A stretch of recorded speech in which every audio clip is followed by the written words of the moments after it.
మన subject again YS Jaganmohan Reddy and YS భారతక్క Saraswati power అనే ఒక కంపెనీ స్థాపించిన ఇద్దరు మేధావులు ఫైనాన్షియల్ విజర్డ్ అంటే వ్యాపారంలో బ్రహ్మాండంగా వ్యాపారం చేసే వాళ్ళని ఫైనాన్షియల్ విజర్డ్స్ అంటాం. ఆంధ్ర రాష్ట్రంలో అదేవిధంగా భారతదేశంలో వ్యాపారాలు చేసే దాంట్లో నంబర్ 1 స్థానం వైఎస్ జగన్మోహన్ రెడ్డి, వైఎస్ భారతి అని మీరందరూ తెలుసుకోవాలి. నేను చెప్తున్నా, సరస్వతి పవర్ అనే కంపెనీ పెట్టిన తర్వాత 1999లో ₹1 క్యాపిటల్, ఆథరైజ్డ్ క్యాపిటల్ 1 crore నుంచి కరెక్ట్గా 2009లో ₹35 కోట్ల షేర్ క్యాపిటల్ అయిందనే విషయం మీకు అందరికీ మీరందరూ గుర్తుంచుకోవాలి. అంటే ఒక కంపెనీ స్టార్ట్ చేసేటప్పుడు ఆథరైజ్డ్ షేర్ క్యాపిటల్ అంటాం. అంటే ఈ కంపెనీకి ఇంత పెట్టుబడి మేము పెట్టబోతున్నామని ₹1 మొదలుపెట్టి ₹25 కోట్ల, ₹32 కోట్ల ఆథరైజ్డ్ షేర్ క్యాపిటల్ చేశారు మన ఇద్దరు. 2009 the great Jaganmohan Reddy, the financial wizard, the great YS భారతక్క ₹87.8 లక్షల జగన్మోహన్ రెడ్డి, 87.8 లక్షలు జగన్మోహన్ రెడ్డి, అదేవిధంగా భారతక్క ₹80 లక్షల ఈ సరస్వతి పవర్ లో పెట్టుబడులు పెట్టారు.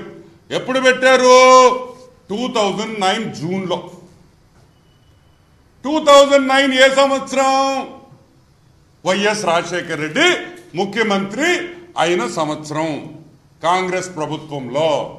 కరెక్ట్గా సెప్టెంబర్ నాటికి 2009 సెప్టెంబర్లో జగన్మోహన్ రెడ్డి పెట్టిన 87.8 లక్షలు ఎక్కడికి పోయింది తెలుసా?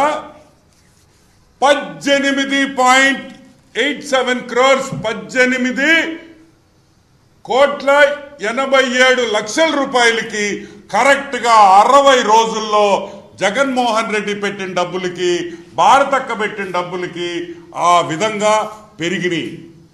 ఏం చెప్పటంలా, మీ కంపెనీ రికార్డ్స్ చెప్తా ఉన్నాయి. అంటే వైఎస్ భారతక్క పెట్టిన 80 లక్షలు ఆల్మోస్ట్ 18 కోట్లు అయింది. 2 నెలల్లో 60 రోజుల్లో 80 లక్షల షేర్లు కొంటే కరెక్ట్గా 60వ రోజుకి 18 కోట్లు అయింది. వాట్ ఏ మ్యాజిక్ అని అడుగుతున్నా, ఎలా సాధ్యమని అడుగుతున్నా. ఇదేమన్నా పెద్ద సూపర్ కంపెనీయా? ఏమన్నా గూగుల్లా లేకపోతే యాపిల్లా పెరగవచ్చు అటువంటి కంపెనీలకి, టెక్ కంపెనీస్ కాబట్టి. ఈరోజు మేము అడుగుతున్నాం, సరస్వతి పవర్ అనే కంపెనీకి ఫ్యాక్టరీ లేదు, ఆఫీస్ బిల్డింగ్ లేదు, గుడిసె కూడా లేదు, సైట్లో ఈ రోజుకి గోడ కూడా కట్టలేదు. సైట్లో గోడ కట్టరు, వాచ్మెన్కి గుడిసె ఉండదు, ఆ సైట్లో ఒక ఆఫీస్ ఉండదు. కానీ కంపెనీ షేర్ వాల్యూ మాత్రం రాకెట్ లాగా పెరిగిపోతూ ఉంటుంది పైకి.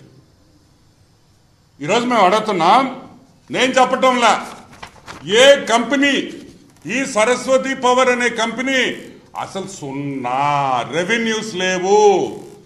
రెవెన్యూ అంటే ప్రొడక్షన్ లేదు, రూపాయి ఆదాయం లేదు, రూపాయి టర్నోవర్ లేదు. ఆదాయం సంగతి పక్కన పెడదాం. టర్నోవర్ లేని కంపెనీని కరెక్ట్గా మీరు 60 రోజుల్లో 80 లక్షలు పెట్టి 18 కోట్లు ఎలా పెరగద్ది అని మేము ప్రశ్నిస్తున్నాం. నేను చెప్పటంలా, ఇదిగో ఆపరేటింగ్ రెవెన్యూ 0,0,0,0 అన్ని సున్నాలే. ఈడ నీ ఆపరేటింగ్ రెవెన్యూస్ మొత్తం 0 అంటే ప్రొడక్షనే లేదు. ప్రొడక్షన్ లేని కంపెనీ ఈరోజు మేము అడుగుతున్నాం, ఒక ప్రొడక్షన్ లేని కంపెనీకి ఏ విధంగా మీ షేర్ వాల్యూ ఈ విధంగా పెరగద్ది అని అడుగుతున్నాం. ఇప్పుడు అర్థమైందా మీకు? జగన్మోహన్ రెడ్డిని ఎందుకు జైల్లో పెట్టారు? జగన్మోహన్ రెడ్డి జైలు